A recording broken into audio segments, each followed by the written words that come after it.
Hello guys, welcome to another explanation video.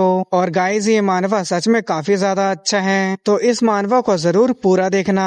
Story की शुरुआत में हमें एक मरी हुई लड़की का लाश दिखाया जाता है और उसके सामने उसके फादर घुटने के बल बैठा होता है। और गाइस, यही हमारे स्टोरी का एमसी है, मतलब मेन कैरेक्टर। और वो काफी ज्यादा रो रहा होता है और कहता है, मुझे माफ कर देना मेरी प्यारी बेटी, मैंने तुम्हें मार दिया, ना सिर्फ एक बार बल्कि 99 बार। फिर वो खड़े होता है, अपने आंसुओं को पोंछता है और उसके सिर के ऊपर 1 नंबर शो कर रहा होता है। फिर वो आगे कहता है, अब मेरे पास सिर्फ एक मौका बचा है। फिर वो गुस्से से कहता है, मुझ पे भरोसा करो डैमी, मैं इस बार बिल्कुल भी दोबारा फेल नहीं होऊंगा। फिर उसके बाद हमें इन सब की शुरुआत को दिखाया जाता है, जहाँ हमारा एमसी टीवी देख रहा होता है और टीवी में न्यूज बता रहा होता है अचानक से कुछ अजीब क्रिएचर सिटी में अपेयर हो गए और वो तबाही मचा रहे हैं। फिर बताया जाता है ये क्रिएचर ज़ॉम्बीज हैं जो पूरी दुनिया में फैल गए हैं और ये आतंक मचा रहे हैं। फिर तभी वहाँ एमसी की बेटी डैमी आती है और वो कहती है, फादर आप क्या देख रहे हैं। फिर एमसी आगे बताता है, हमें सरवाइव करना था,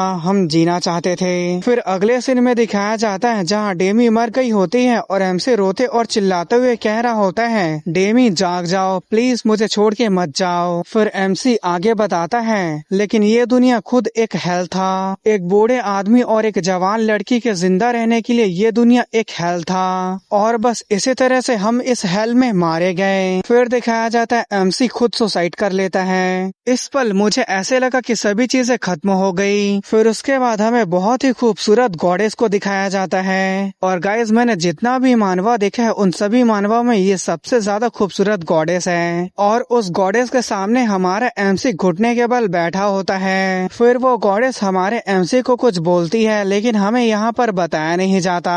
फिर हमारा एमसी बताता है, मुझे एक और चांस दिया गया। फिर हमारे एमसी को दिखाया जाता है जिसकी आंखें खुलती हैं और वो बिस्तर पर सोया होता है और वो अभी नींद से जागा होता है और उसके सिर के ऊपर 99 शो कर रहा होता है। फिर तभी वो हैरानी से खड़े हो जाता है और अपने बॉडी को देखते हुए कहता है, मैं पूरी तरह से ठीक हूँ, आखिर ये क्या चल रहा है। फिर तभी वो बगल की तरफ देख के काफी हैरान हो जाता है। उसके बगल में मिरर होता है और वो अपने सिर के ऊपर के नंबर को देखकर सोचने लगता है, ये नंबर मेरे सिर के ऊपर, आखिर इसका मतलब क्या है। फिर तभी वो डेमी के रूम के दरवाजा को खटखटाने लगता है। फिर वो दरवाजा को पीटने लगता है और चिल्लाते हुए कहता है, रू डेमी जल्दी से दरवाजा खोलो, अभी के अभी दरवाजा खोलो। फिर डेमी कहती है, सच में आखिर आपको आधी रात में क्या हुआ, आप इतना जोर जोर से दरवाजा क्यों पीट रहे हो। फिर जैसे ही डेमी दरवाजा खोलती है हमारा एमसी उसे कसकर पकड़ लेता है और कहता है, डेमी क्या तुम ठीक हो, तुम जिंदा हो, मैं सही कह रहा हूँ ना। फिर डेमी कहती है, आपको क्या हो गया है, क्या आपको बहुत ही बुरा सपना आया था। फिर हमारा एमसी डेमी का हाथ पकड़ लेता है। फिर थोड़ी देर बाद दिखाया जाता है जहाँ वो लोग तैयार हो जाते हैं और डेमी कहती है, सच में आपको क्या हुआ, क्या आप बता भी नहीं सकते। फिर उसका फादर मतलब एमसी कहता है, कुछ भी सवाल मत पूछो, बस मुझे फॉलो करो। फिर वो लोग जा रहे होते हैं और डेमी कहती है, फादर आपके वजह से मुझे तकलीफ हो रहा है, क्या हो रहा है, मुझे आप एक्सप्लेन क्यों नहीं कर देते। फिर हमारा एमसी कहता है, हमारे पास जरा सा भी समय नहीं है, अगर हम जल्दी नहीं करेंगे तो हम मारे जाएंगे। पर वो इतना बोल पाता तभी उसके बगल से एक ज़ॉम्बी आता है और उसे मार देता है। फिर तभी वो फिर से जिंदा हो जाता है जहाँ वो थोड़ी देर पहले जिंदा हुआ था और वो फिर से काफी हैरानी से उठता है। फिर वो फिर से अपने बगल की तरफ देखता है और वो फिर से हैरान हो जाता है क्योंकि उसके सिर के ऊपर का नंबर 99 की जगह अब 98 हो गया था, जिसे देखकर वो सोचने लगता है, मैं फिर से वापिस आ गया, पर मेरे ये सिर के ऊपर का नंबर कम हो गया। फिर तभी वो कुछ सोचने लगता है और सोचने के बाद हैरान हो जाता है। फिर हमारा एमसी बताता है, उस समय मुझे ये पता चल गया, ये नंबर मेरी बची हुई लाइफ है, दूसरे शब्दों में ये नंबर मेरा बचा हुआ चांस है कि मेरे पास 98 चांस है डेमी को बचाने का। फिर दिखाया जाता है एक ज़ॉम्बी के पीछे से उसके सिर के ऊपर कोई गोल्फ स्टिक से अटैक करता है और ये अटैक करने वाला हमारा एमसी होता है और उसके पास अभी भी 98 लाइफ बची होती है। फिर हमारा एमसी बताता है, मैंने वो सारी चीजें की जो मैं तुम्हें बचाने के लिए कर सकता था, यहाँ तक कि मैंने अपने इंसानियत को भी छोड़ दिया। इस बार दिखाया जाता है कई सारे ज़ॉम्बी कार के ऊपर अटैक कर रहे होते हैं और उस कार के अंदर के लोग चिल्लाकर मदद मांग रहे होते हैं और हमारा एमसी वहीं पर बगल में छुपा होता है और इस बार उसके सिर के ऊपर 71 लाइफ बचा होता है। फिर हमारा एमसी आगे बताता है, मैंने अपनी पूरी कोशिश की, मैंने डेमी को बचाने के लिए वो हर एक काम किया जो मैं कर सकता था, लेकिन धीरे धीरे करके मुझे महसूस होने लगा आखिरी में मैं कितने भी कोशिश कर लूं मैं उसे नहीं बचा पाता हूं। फिर उसके बाद दिखाया जाता है हमारा एमसी ज़ॉम्बी को मार रहा होता है और वो इस बार काफी बूढ़ा हो गया होता है और उसके सिर के ऊपर 13 लाइफ बची होती है। फिर तभी वो बेसबॉल के बैट से ज़ॉम्बी के सिर के ऊपर एक जोरदार अटैक करता है। फिर उसके बाद वो हाफने लगता है। फिर उसके बाद हमारा एमसी पीछे की तरफ देखता है जहाँ पर डेमी इन्फेक्टेड हो गई थी और वो धीरे धीरे करके ज़ॉम्बी बनने लगी थी। फिर हमारा एमसी बताता है, भले ही मैं 100 बार भी क्यों ना कोशिश करूं, भले ही मुझे 1000 बार भी क्यों ना मौका मिले, लेकिन तो भी मैं एक कमजोर फादर रहूंगा, बिल्कुल मेरे जैसे।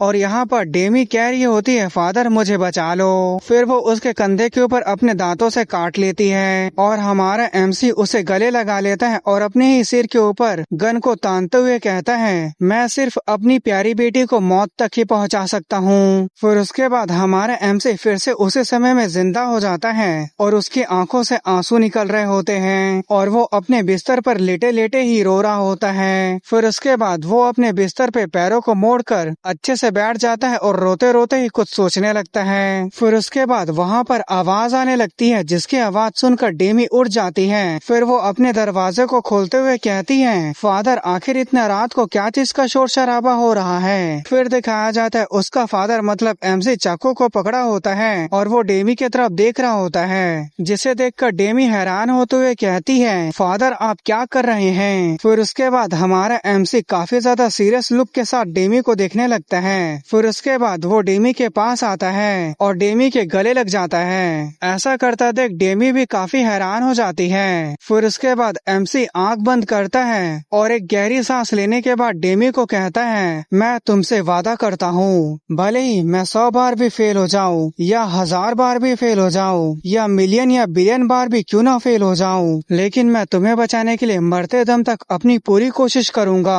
तुम अपने फादर के ऊपर बस भरोसा करो, ठीक है मेरी प्यारी बेटी। इसके जवाब में डेमी सिर्फ कंफ्यूज होते हुए फादर कहती है। फिर उसके बाद यहाँ पर एमसी का रियल नाम पता चलता है और एमसी का रियल नाम डेजियोन है और यहाँ पर शुरुआत का टाइम मतलब प्रेजेंट टाइम का सीन दिखाया जाता है और यहाँ पर डेजियोन का सिर्फ 1 लाइफ बचा हुआ था। फिर उसके बाद बताया जाता है डेजियोन जिसने 99 बार कोशिश करने के बाद एक परफेक्ट शेल्टर ढूंढ लिया जहाँ सोल्जर के कंबाइंड मिलिट्री बेस है जो इस जगह को प्रोटेक्ट करती है और यहाँ सर्वाइवर्स को बचाने के लिए यूनिवर्सिटी हॉस्पिटल के स्टाफ है। सिचुएशन या किस्मत से यहाँ की मैनेजमेंट कभी नहीं बिगड़ी। सच कहूँ तो ये एक परफेक्ट घर है जहाँ मैंने अपनी पूरी जिंदगी बिताई है। और यहाँ पर हमारा एमसी काफी ज्यादा बूढ़ा हो गया होता है और वो डेमी के कब्र के सामने होता है और उस कब्र के पीछे कई सारे लोगों का कब्र होता है और हमारा एमसी यहाँ पर कहता है, यहाँ आए हुए ऑलरेडी 40 साल हो गए हैं, मैंने तुम्हें बहुत लंबे समय से इंतजार कराया,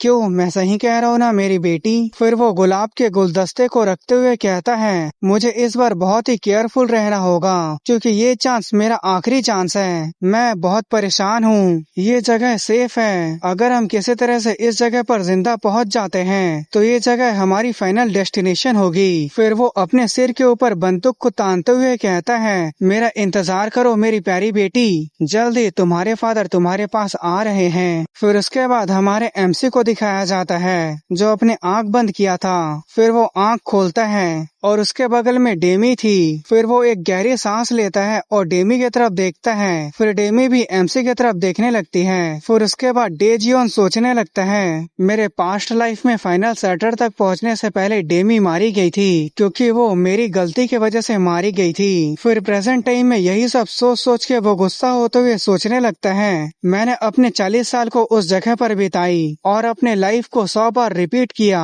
ताकि हर चीज परफेक्ट हो और ये सब इसलिए ताकि मैं डेमी को आखिरी तक जिंदा रख सकूं। फिर वो दरवाजा खोलने लगता है और सोचने लगता है इस बार बिल्कुल भी मैं कोई भी गलती नहीं करूंगा और वो जैसे ही दरवाजा खोलता है वो हैरान हो जाता है क्योंकि उसके सामने ज़ॉम्बीज थे और उन ज़ॉम्बीज के पीछे बहुत ही सारे ज़ॉम्बीज थे और वो ज़ॉम्बीज उस जगह को पूरी तरह से घेरे हुए थे। फिर उसके बाद डेजियोन हैरान होते हुए सोचने लगता है, एक वेरिएबल, मैंने 40 साल बिताए, 100 बार कोशिश की, पर एक वेरिएबल था जिसके बारे में मैंने जरा सा भी चिंता नहीं किया और उस वेरिएबल को अपने सामने देखकर मैं वहीं पर थम गया, क्योंकि ये कुछ ऐसा था जो इससे पहले कभी नहीं हुआ था।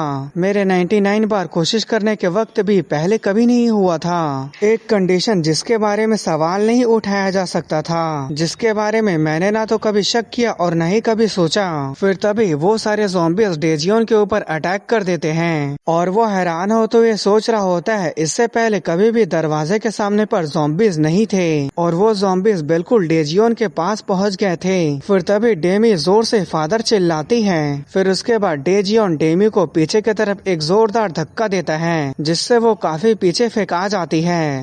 फिर उसके बाद डेजियोन दरवाजे को बंद करने लगता है। एक पल के लिए तो डेमी को कुछ समझ में नहीं आता है, पर जब उसे समझ में आता है तो वो काफी ज्यादा हैरान हो जाती है और जोर से चिल्लाने लगती है। फिर वो दरवाजे के पास जाती है और कहती है, फादर आप क्या कर रहे हैं, जल्दी से अभी के अभी दरवाजा खोलो। और वो रोते हुए दरवाजे को पीट रही होती है और वो सारे ज़ॉम्बीज भूखे भेड़िए की तरह डेजियोन के ऊपर झपट पड़े होते हैं और उसे अपने दांतों से नोच रहे होते हैं और यहाँ पर उसे काफी ज्यादा दर्द हो रहा होता है। फिर वो सोचने लगता है, अपने बच्चे को खोने का दुख, ये एक ऐसा दर्द है जैसे कि तुम्हारे शरीर के हर एक पल टुकड़े टुकड़े हो रहे हो और इस दर्द को मैं 99 बार सह चुका हूँ। इस तरह के दर्द को सहने की अब मुझे आदत हो गई है। फिर वो सोचने लगता है, जब डेमी बच्ची थी और उसे देखकर वो काफी ज्यादा खुश था और वो दोनों एक दूसरे के साथ खेल रहे होते हैं और इन्हीं सब पलों को याद करते हुए वो सोचने लगता है, इसलिए मत रो मेरी प्यारी बच्ची। फिर उसके बाद धीरे धीरे करके डेजियोन की आंखें बंद होने लगती हैं और वो सोचने लगता है, क्या सचमुच ये अंत है, क्या मैं अब हमेशा के लिए मरने वाला हूँ। और वो पहले की बातों को याद करने लगता है, जहाँ डेमी उसके सामने ही ज़ॉम्बी के हाथों मारी जा रही थी और वो उस समय कुछ भी नहीं कर पाया था। इन सबको याद करके फिर वो अपना पैर जमीन पर जोर से पटकता है। फिर वो उन सभी ज़ॉम्बीज को उठा लेता है और सोचने लगता है, नहीं मैं ऐसा नहीं होने दे सकता, भले ही 100 बार या 1000 बार, चाहे मुझे मरना ही क्यों ना पड़े, मैं मरते दम तक अपनी बेटी को बचाने की पूरी कोशिश करूंगा, इसलिए मैं मर नहीं सकता।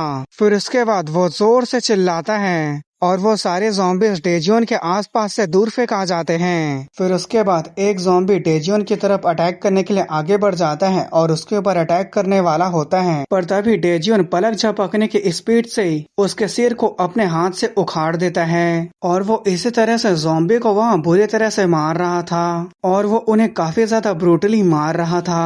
फिर उसके बाद एक ज़ॉम्बी डेजियोन के कंधे के ऊपर काट देता है, लेकिन डेजियोन भी ज़ॉम्बी के कंधे पर काट देता है और अपने हाथों से उसके सिर को पकड़ के उसके शरीर से उखाड़ देता है। फिर तभी एक ज़ॉम्बी डेजियोन के ऊपर अटैक करने वाला था, लेकिन उस ज़ॉम्बी के पहुंचने से पहले ही डेजियोन अपने हाथ को उस ज़ॉम्बी के आर पार कर देता है। फिर तभी वो उन दोनों को हवा में पकड़ के एक जंप करता है और वो जैसे ही नीचे की तरफ लैंड करता है, एक ज़ॉम्बी के गर्दन पर इतना जोर से मारता है कि उसका सिर धड़ से अलग हो जाता है और उसे ऐसा करता था कि वो ज़ॉम्बी गुस्सा हो रहे होते हैं और उन सभी ज़ॉम्बी के सामने हमारा एमसी मतलब डेजियोन सीना तान के खड़ा होता है। फिर उसके बाद वो पीछे मुड़ के ज़ॉम्बी को काफी ज्यादा सीरियस लुक के साथ देखने लगता है। फिर वो सभी ज़ॉम्बी भी डेजियोन के ऊपर अटैक करने के लिए झपट पड़ते हैं। फिर उसके बाद हमें डेमी को दिखाया जाता है, जो दरवाजे के पास बैठे बैठे रो रही थी। तभी अचानक से दरवाजा खुलता है और वो अभी भी रोते हुए सामने की तरफ काफी गौर से देख रही थी और सामने की तरफ डेजियोन खड़ा होता है। फिर वो अपने मन ही मन कहता है, 100 बार फेल होने के बाद मुझे अब एक और नया मौका मिला है, इसलिए चिंता मत करो डेमी, भले ही मैं लंबे समय तक ह्यूमन ना रहूं, लेकिन मैं मरते दम तक तुम्हें प्रोटेक्ट करूंगा। फिर उसके बाद डेजियोन को दिखाया जाता है, जो जवान हो गया होता है और उसकी आंखें भी रेड कलर की हो गई होती है और उसके बॉडी के ऊपर ज़ॉम्बी के काफी ज्यादा काटने के निशान थे। फिर डेजियोन कहता है, क्या तुम ठीक हो मेरी प्यारी बेटी, देखो तुम्हारे फादर रिजरेक्टेड हो गए हैं।